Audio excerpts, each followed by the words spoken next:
Satyabama Institute of Science and Technology, Chennai and Sriperumbudur. Madurai சித்திரை திருவிழாவை ஒட்டி பந்தல் மற்றும் தேர் செய்யும் பணிகள் மும்முரமாக நடைபெற்று வருகிறது. இதுகுறித்த கூடுதல் விவரங்களோடு இணைகிறார் செய்தியாளர் நவநீத கிருஷ்ணன். வணக்கம். இந்த தேர் திருவிழாவிற்காக என்னென்ன ஏற்பாடுகள்லாம் செய்யப்பட்டிருக்கு, விவரங்களை வழங்கலாம்.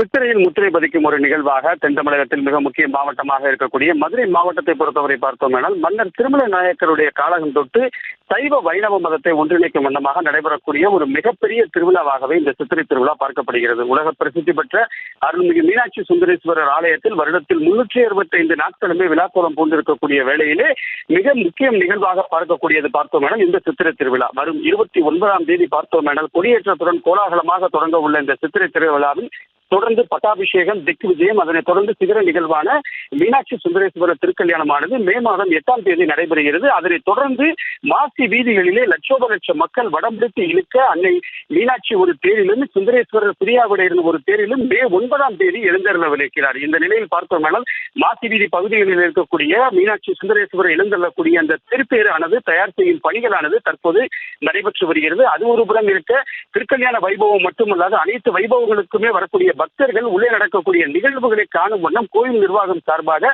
4 சித்திரை வீதிகளிலுமே அகண்ட LED திரைகள் அமைக்கப்படுவது வழக்கம். அதே போன்று இந்த வெயில் காலங்களிலே பக்தர்கள் மிக எளிமையாக சுட்டரிக்கும் வெயிலை தற்காத்துக் கொள்வதற்காக கோயில் நிர்வாகம் சார்பாக மேற்கூரை அமைக்கும் பணிகளானது நடைபெற்று வருவது வழக்கம். அதன் அடிப்படையில் பார்த்தோமேனால் அம்மன் சன்னதி, கிழக்கு கோபுரம், மேற்கு கோபுரம், வடக்கு கோபுரம், தெற்கு கோபுரம் என கோவிலை சுற்றி இருக்கக்கூடிய அனைத்து பகுதிகளிலுமே மேற்கூரை அமைக்கும் பணிகள் ஒருபுறம் நடைபெற்று வந்தாலும் அரையாண்டு தேர்வு, முழு ஆண்டு தேர்வு என்று சொல்லக்கூடிய வகையிலே முழு ஆண்டு தேர்வு முடிந்த பிறகு தற்போது கோடை விடுமுறை காலங்களில் ஏராளமான பக்தர்களும் கோவிலுக்கு வருகை தந்திருக்கக்கூடிய நிலையிலே உலக பிரசித்தி பெற்ற அருள்மிகு மீனாட்சி சுந்தரேஸ்வரர் திருக்கோவிலுடைய இந்த சிகர நிகழ்வாக இருக்கக்கூடிய சித்திரை திருவிழாவிற்கான ஏற்பாடுகள் முழு வீச்சில் நடைபெற்று வருவது குறிப்பிடத்தக்கது. பிரியங்கா, விவரங்களுக்கு நன்றி Navaneetha Krishnan. Satyabama Institute of Science and Technology, Chennai and Sriperumbudur.